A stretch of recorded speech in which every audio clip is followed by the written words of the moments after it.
Yes guys, how's it going? Welcome back to a new video. Happy New Year. Hope you guys all had a great night last night, whether it was a quiet night in or in town or at a friend's house, or maybe you just went to bed early. Let me know what you did last night. I went out for a few beers in town after the draw between Newcastle and Leeds that we will talk a little bit about in this video, and then went to a friend's house, which was good fun. And I did wake up this morning feeling a little bit delicate, so I have had quite a lazy morning in bed, but thought I would get up, get some fresh air in my lungs, so I've come for a walk along the town moor. You can just about see St James's Park off in the background over there, and there has been some pretty big Newcastle news this morning, that Dubravka has returned to the club. Obviously we sent him out on loan at Manchester United at the start of the season. There was a lot of hoo-ha on why he was going. Did he not want to stay and fight for his place? He made quite a big deal about going there as well in some of his social media posts, as it's just started raining as well. What a great time for a walk. And it's a little bit unsure of kind of why he went, and then now he's back. Was he only on a loan till January, or has it been cut short? The way it's been written in the Newcastle Post online is that we've recalled the loan, as if to say we've brought him back early, which has led to a whole host of speculation on, is that because we want to sell him this January? It just so happens that we're linked with Maddison, Tielemans, two Leicester players, and what do Leicester need right now? A goalkeeper. So there's a lot of that, and I'll talk about that in this video as well. And then we've got a big game coming up. Just 2 days' time, we are down at Arsenal, where we will play the team who are currently top of the league, the team that, you know, Newcastle are chasing a little bit at the moment, which is, it's fantastic.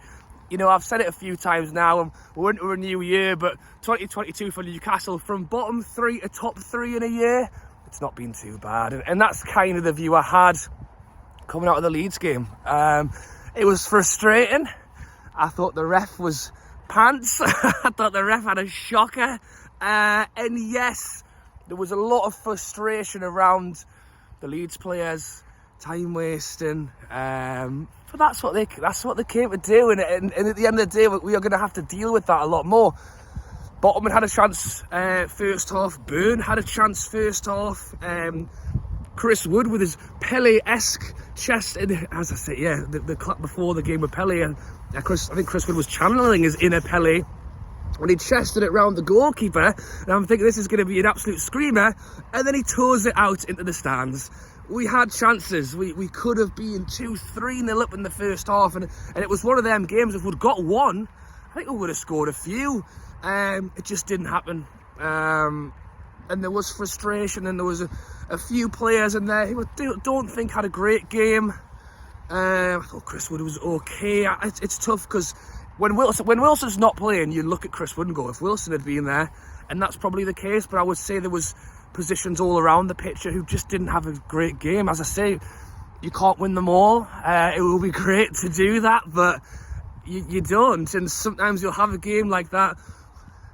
And for us, it's something we're going to have to get used to. Teams will come to St James's Park to defend, to take a point. That was a great point for them.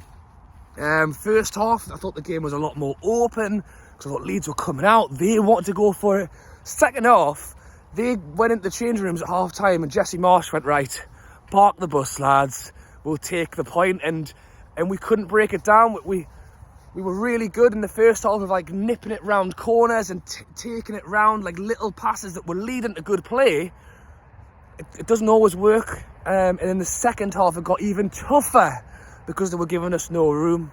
The worry is, I suppose, is that if teams are going to do that more and more often, we need to come up with a way to deal with that. But as I say, on another day, we score one of them goals, I think we go and get a few. So yeah, I came out frustrated, a little bit annoyed, but not at our players, just at the situation that we couldn't get the job done, and obviously they were taking the mick at the end as well, which I think got everyone a little riled up.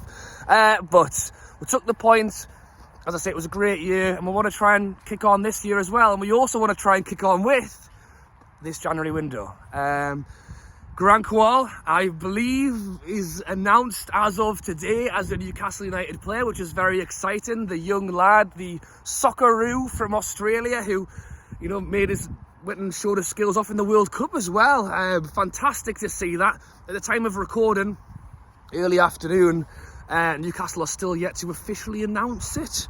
I'm assuming that later on tonight, maybe they'll have like an interview and some photos. Obviously, this got announced a couple of months ago now, but it was today when he could officially be like announced as a Newcastle United player. I'll be interested, and obviously I'm recording this before Newcastle have done this. I'll be interested to see, so I'll step over a huge puddle, how Newcastle do announce it. Don't get me wrong, I would actually be interested for us to maybe just chuck him in the deep end and go, that was the giant puddle, by the way. Let's chuck him in the deep end and go, let's see what you've got. Let's maybe get him in a game. Maybe not the Arsenal away game, but you're looking at maybe the Fulham game at home coming up. Chuck him in. Let's give him a half an hour, see what he can do. I think the likelihood is that he will go out on loan, and I actually do. I think it's very possible that when Newcastle do the announcement, they actually announce it as Granqual joins the club, but will now spend the further 5 months on loan at. And I also understand that there's been a couple of issues with visas and stuff. I believe that the fact that he played in the World Cup is actually going to help us with the visas, because once you've played like an international tournament, it's easier to get that kind of thing. But it's thought that he may well have to go on loan to Europe in the time it takes us to get the visa sorted, as the sun comes out as well.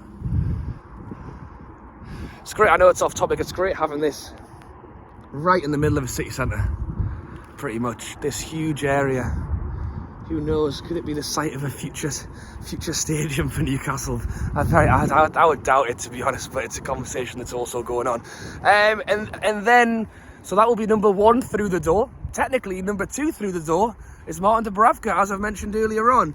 It is an odd one. He has taken a bit of stick online. Obviously, Newcastle put the post saying that he's come back. It was disappointing that we brought in Nick Pope to kind of challenge for that spot, and then as soon as Dubravka lost it, he was like, right, I'm out of here. Then to kind of make a couple of comments on social media saying it's great to be part of this big club, can't wait to get involved, and it's like, you're only on loan, you haven't actually signed for them, and now he's come back with his tail between his legs where he's got no game time. Look, I get it, he lost his space, and maybe you just thought, you know what, I fancy a change of scene. Like, Dubravka was really good for us for a long time, and made a number of great saves, like single-handedly won football matches for us, so I don't really have any negativity towards Dubravka. I think some of the comments he made on social media are a little bit odd, and it was disappointing that he left, but other than that, I don't really mind. We've ended up with Nick Pope, who's part of the best defence in the Premier League this season, so you know, I'm not too fussed, but it is interesting that we've brought him back, and that I think he could well be sold this January window. We've got Karius, whose contract may or may not be ending this January as well, unless we give him an extension. So maybe it's, right, well, Karius is leaving, Eddie Howe wants 4 goalkeepers, we'll better get Dubravka back because we need to make sure we've got the space. But if that was the case, then why would you have let Dubravka go in the first place? There's a lot of links around Carl Darlow potentially leaving this January window. It obviously hasn't been part of the team, really. Nick Pope's played in all the cups. You know, you look at Gillespie as well, who hasn't had any game time. Gillespie got left out of the squad because we had too many goalkeepers. We got Karius in, and then Gillespie didn't even get his name on the sheet. So the question mark is on what's going on with him as well.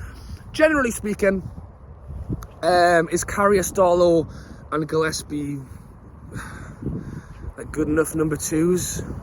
I don't know, we've not really seen enough of Karius. I think Darlow's alright. I think if Darlow needs to play a couple of games here and there, I think we're fine.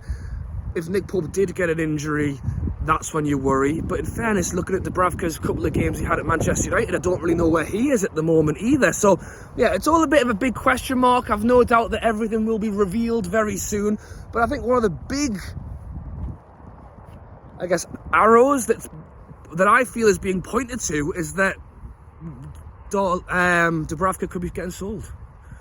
Take the chance now to move him on, and there's huge links with James Maddison, Tielemans, and they need a goalie. Can we use Dubravka as part of a money and player exchange to get James Maddison over the line? There's been no James Maddison announced with his Newcastle top on this morning. Disappointed in that one. I think I did the video the other day talking about James Maddison with his liking that tweet on Twitter where the lad had put Bruno's getting his man of the match, and in the background of Bruno's photo there was a picture of Maddison on the wall, and he put Maddison in the background, must be a sign. James Maddison liked that tweet. Like, he is not hiding it. James Maddison is not denying, he's not hiding. He's effectively telling people he wants to go to Newcastle, but it's not up to him. And unfortunately, to a degree, I actually think there's a bit of concrete here, right in the middle of the field. It's down to Leicester, and I do partly think that Leicester aren't looking particularly great right now. I wouldn't say they're relegation contenders, but they're not looking too bright, and to let a player like that go, it's just not good timing. And I think they'll try and hold out the summer unless Newcastle put in a big fee or give them something they need, which is a goalkeeper. So I think there is definitely some hope there for the Maddison deal. And then the other one is the Tielemans one, which I'm a bit 50-50 on. The Shelvey injury has opened it up as being a possibility. I mean, if you look at the two, I'd rather have Maddison straight away, no questions asked. But the one with Tielemans is he's just more available. His contract ends in the summer. Maddison's still got, I think it's a year from now. I think his contract ends next January, if not the following summer. Tielemans ends at the end of this season. So for them to let Tielemans go, it needs to be now. If they don't sell him this January, they get nothing for him in the summer. So I think they will be very open to letting him go, possibly like 10-15 million, straight swap with Dubravka. I mean, if there was something like that where we didn't pay anything, we swapped him for a goalkeeper who wasn't getting a game anyway. As much as I'm question marking whether I like the Tielemans one or not, if you're getting him for virtually free, then maybe we should just take it. There's a question mark around his wages. Apparently he's on like 200 grand, and would Newcastle pay that? Especially when he could let his contract run down and then go wherever he wants.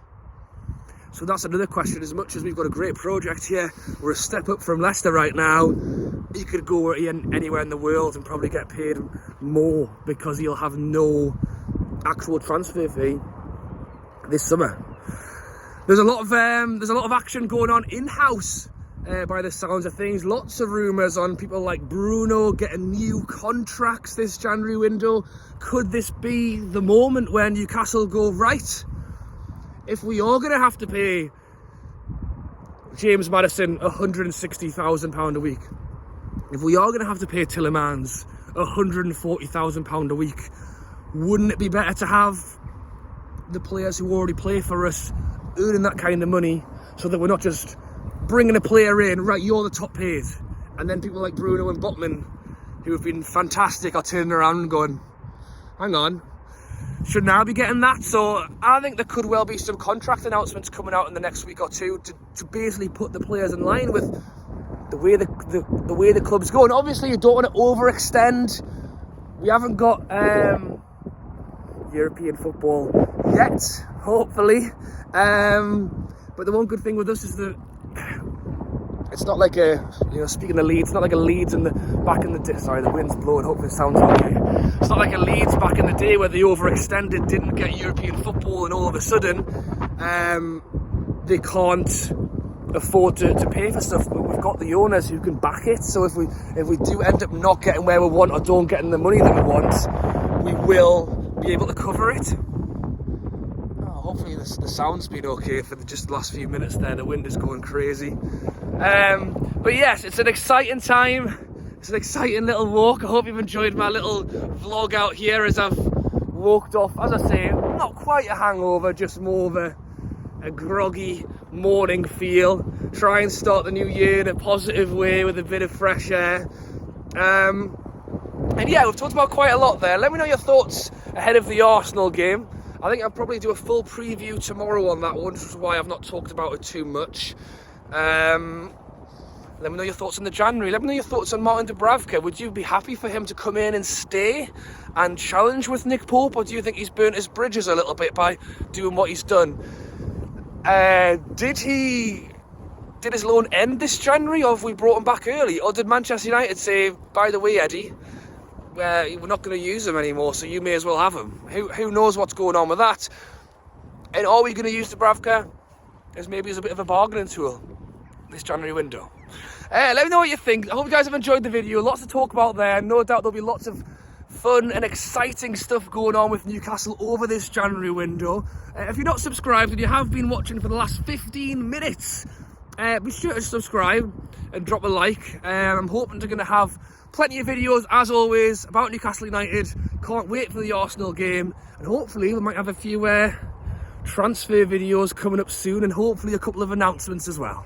Alright guys, thanks for coming on this walk with me. Have a great new year. Yeah, it was a great new year for Newcastle. It was a great new year for the channel as well. There was loads of great support from you guys, and yeah, hoping to keep going over this next year in 2023. Alright guys, thanks for watching. Have a great day, have a great week, and I'll catch you later.